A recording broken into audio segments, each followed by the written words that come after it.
Aviso, este vídeo contiene spoilers del manga de One Piece desde el capítulo 1138 hacia atrás. Muy buena Nakama, hoy traigo un vídeo de revelaciones increíbles que nos permiten conectar y enlazar después de 27 años de la historia del manga de One Piece, toda su historia incluyendo el periodo del siglo vacío hasta un futuro cercano que aún estamos por ver en el propio final de esta maravillosa obra titulada One Piece. Después de terminar de leer el capítulo 1138 y toda la narración que nos plantea los sucesos del primer mundo, el segundo mundo y el tercer mundo, con un poco de idea y contexto después de tantos años, capítulos e infinidad de gags y pequeñas referencias por parte del autor a su querida obra, se nos brinda la oportunidad de desvelar la realidad de todo lo sucedido en la línea temporal de One Piece. Y ya que estamos, también de paso revelaremos el verdadero sueño de Luffy, pero no el que grita de que va a convertirse en el rey de los piratas todo el tiempo, sino el otro. Así que eso es lo que vamos a hacer hoy, puntualizar toda la información que se nos ha brindado para añadirle información más específica sobre este mismo suceso que se nos acaba de contar, entre otros datos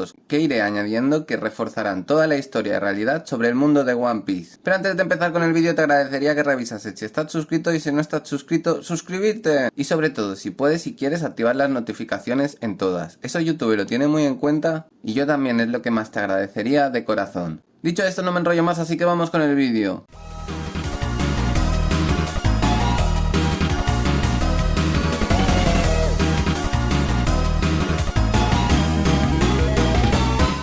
Desde que ha salido el mural que ha visto Franky, Robin y Ripley en el capítulo del manga 1138 de One Piece, ha llegado el momento de poder revelar toda la historia de One Piece. Pero aunque ya podamos intuirla, hay muchos puntos que todavía se quedan en el aire. Así que eso es lo que vamos a hacer, dar una descripción de qué es lo que describe este increíble mural, tanto a simple vista como no tan a la vista. Este mural indica las diferentes épocas del mundo de One Piece. Voy a leer cada mundo igualmente antes de desarrollarlo, Nakama. Yo os dejo aquí ahora una imagen que supongo que iré poniendo a lo largo del vídeo, pero puedes pausarlo aquí y mirarla entera, aunque igualmente vamos a explicar todo esto ahora. El primer mundo. Hubo llamas sobre la tierra. Los humanos sucumbieron a sus deseos y tocaron el sol prohibido. El pueblo hizo un deseo.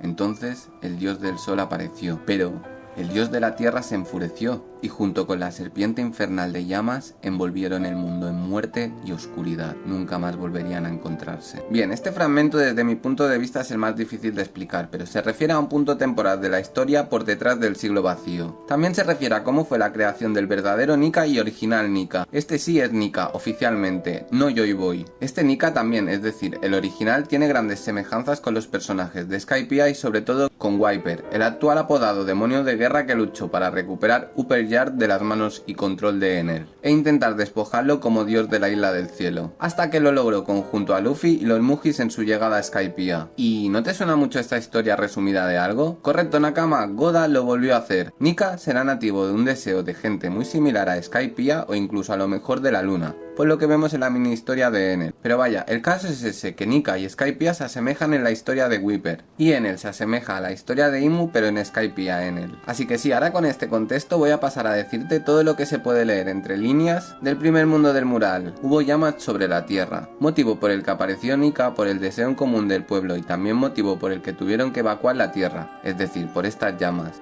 Y algunos humanos con estos rasgos que se conservan hoy en día en Skypiea se tuvieron que ir a vivir a eso, a Skypiea, y posiblemente otros a la luna, por las dichas condiciones de las llamas mencionadas anteriormente. Antes de eso los humanos sucumbieron a sus deseos. Seguramente esto haga referencia a que los humanos cedieron a obedecer y servir los deseos de la serpiente infernal de llamas, y que cuando les llegó el momento de la desesperación y la desesperanza total, ahí es cuando tocaron ese sol, o núcleo de poder que se les había prohibido, seguramente por la misma serpiente infernal o por el propio dios de la tierra tocar, volcando sus últimas esperanzas en ese sueño en común que os acabo de mencionar, que fue el motivo por el que apareció Nika. Y sí, ahí es donde aparece y se crea Nika, liberando a la humanidad del esclavizado punto donde se encontraban en la época. Pero el dios de la tierra se enfada por esta revelación inesperada y poderosa que le ha sucedido de repente, así que el dios de la tierra y la serpiente infernal terminaron con todo lo posible del mundo de esa época, y hubo ese silencio escalofriante, marcador del fin de esos tiempos hasta que algún nuevo evento sucediera. Y a eso vamos, al segundo mundo. Pero antes de eso recalcaré rápidamente que para mí el dios de la tierra será Imu en el segundo mundo, por su vínculo con el Gorosei y los planetas resumidamente. Solo que en este primer mundo, al igual que Nika era el original, Pues con el dios de la tierra igual, era en cuerpo y alma también el original. La serpiente en llamas también era la original del primer mundo. Y actualmente posiblemente sea el poder de la Mera Mera no Mi, y lo tenga Sabo, dándose el paralelismo de que Sabo es el primero que vemos en la obra de One Piece oponerse a Imu, directamente cuando sucede lo del Rey Cobra, y que en este mural nos dicen que la serpiente infernal de llamas y el dios de la tierra cooperaron para envolver el mundo en muerte y oscuridad, siendo ahora en el punto actual de la historia un rival lo que antes era un aliado. Así que sí, esos son los paralelismos y conclusiones totales para mí de este primer mundo. Así que vamos con el segundo mundo. En el vacío sopló un aliento, y el dios del bosque envió demonios. El sol no hizo más que propagar la guerra. Los habitantes de la media luna soñaron. Los habitantes de la luna llena soñaron. Los humanos mataron al sol y se convirtieron en dioses. El dios del mar se enfureció. Nunca más volverían a encontrarse. Bien, pues este fragmento desde mi punto de vista se refiere al punto temporal del periodo del siglo vacío, así que empezaremos a desglosar estos textos con más picardía. En el vacío sopla un aliento. Es decir, en el periodo del siglo vacío hay un soplido de esperanza o de revolución. Y sí, lo digo ya, al igual que Nika y el dios de la tierra eran originales, este dios del bosque también es el original. Aunque actualmente, en la historia, Monkey D. Dragon muy posiblemente sea el usuario de esta Zoan mitológica. Y creo que después de haber dicho lo de la revolución no hace falta de explicar demasiado por qué creo esto. Bien, entonces sigamos. Y el dios del bosque envió demonios.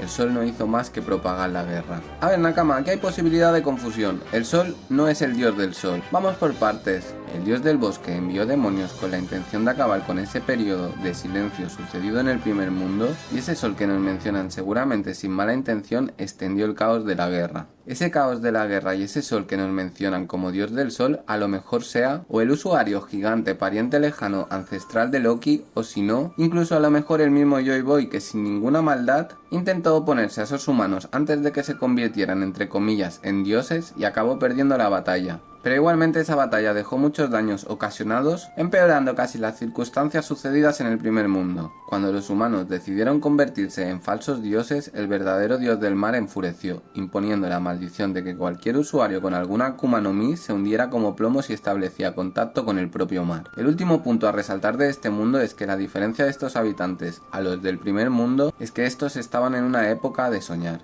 Los del primer mundo lo deseaban. Es como decir que unos se lo imaginan y los otros lo quieren de verdad. Espera, haberme explicado en este último punto. Dicho esto, ahora sí vamos con el tercer mundo. Tercer mundo. En el caos había vacío. Las sombras inquietantes recordaron el día prometido y escucharon la voz de la luna fragmentada. El dios del sol bailó y rió, guiando el mundo hacia su final. El sol volverá una vez más y un nuevo amanecer llegará. Seguramente esta vez volverán a encontrarse. Bien, pues este fragmento desde mi punto de vista nos dice cosas más allá de lo que se intuyen a simple vista, ya que este fragmento nos muestra cosas que el autor todavía está por dibujar, al menos por ahora, que si estás viendo este vídeo dentro de 6 o 7 años capaz sí ya estará dibujado, animado y hasta con 2 pelis nuevas. A lo mejor tanto no, pero no me extrañaría tampoco, perdón por la pausa que me emociono, sigamos. Pues eso, vamos a desglosar el futuro de la obra de One Piece. Let's go. En el caos había vacío. Esta frase ya es una locura, a diferencia del segundo mundo que nos dicen.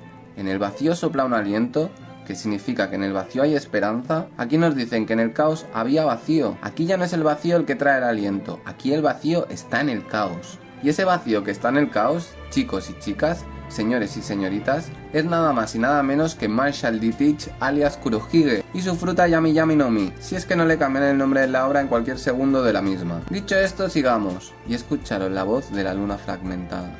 Esto también es super heavy, Nakama. Aquí nos cuentan como la luna fragmentada seguramente tenga relación con Gatling y los Figerland, y seguramente a estas alturas de la historia, cuando suceda todo esto, Kurohige elimine a Shanks después de haber acabado posicionándose el propio Kurohige como el rey del mundo, y sí, eso incluye la derrota de Imu antes que la muerte del propio Shanks, según mi perspectiva, claro. Y ahí, el dios del sol bailó y rió, guiando el mundo hacia su final. Es decir, me imagino a Luffy ya con todo su poder máximo, es decir, Luffy Prime, riéndose muchísimo y volviéndose cada vez un poco más loco y desquiciado por ser Kurohige quien termine con la vida de Akagami no Shanks. Y cuando esté Luffy en su forma de Nika riéndose mucho de golpe, Luffy se ponga serio y cargue contra Marshall D. Teach para ver el combate más épico que jamás hayamos visto en un 1 contra 1 en One Piece. Eso sí, seguro que habrá mucha destrucción y caos alrededor, pero el Luffy vencerá y el sol volverá una vez más y un nuevo amanecer llegará. Luego nos dicen, seguramente esta vez volverán a encontrarse. Bombazo, me atrevería a decir que como por fin la profecía se ha cumplido, ya no necesita repetirse el ciclo. Y no me digas cómo, Nakama, porque no sé decírtelo, pero me imagino a Luffy viendo a Joy Boy y a Nika, el original,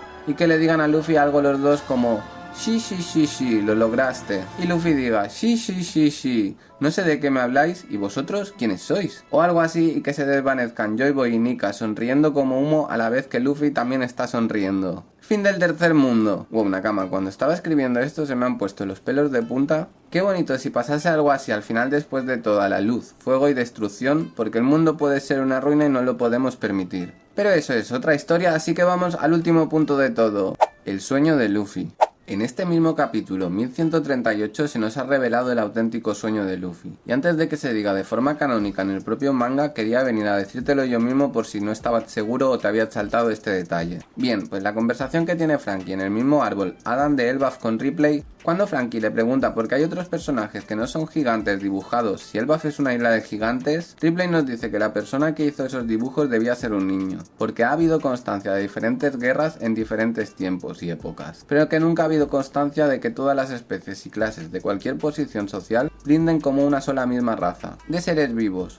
O algo así nos dice Ripley, Nakama. Y luego Ripley nos acaba diciendo que eso debería de ser el sueño de algún niño, la imaginación de algún niño o algo así. Y esto mismo que os acabo de decir es lo que quiere Luffy. El sueño de Luffy seguramente sea que todas las razas de One Piece se sientan libres de verse moralmente aceptados y de no hacer daño a nadie, siendo todos valorados y respetados por igual. Podría darse un evento con un super banquete de carne para que sucediera esto, pero recordemos que Luffy no es ningún héroe y él se comería toda la carne para él. Así que lo dejamos con que quiere libertad para todos por igual y listo. Dicho esto, ahora sí, ya estamos del todo, y aunque no lo crean, Nakama, me he tirado un buen rato en pensar, desglosar, escribir, grabar, etcétera. Y si has llegado hasta aquí y te ha gustado el vídeo, quiero que sepas que el sueño de Tesaiga es que te suscribas si no lo estás, y que mañana estemos a la par de MrBeast. Así que si no estás suscrito y quieres ayudarme a cumplir mi sueño, no dudes en suscribirte si estás escuchando esto, y en dejarme un comentario diciéndome qué te ha parecido la teoría, y si tú añadirías algo más o dirías algo más que me haya dejado, y yo te leeré con mucho gusto seguro. Dicho esto, ahora sí, te agradecería que si te ha gustado el vídeo le dieras un like para que señor YouTube me ayude a promover el vídeo a más personitas como tú y como yo. Yo te lo agradezco mucho y me despido ya. Espero que tengas una buena mañana, tarde o noche y nos vemos en nada y menos, con más y mejor. Chao.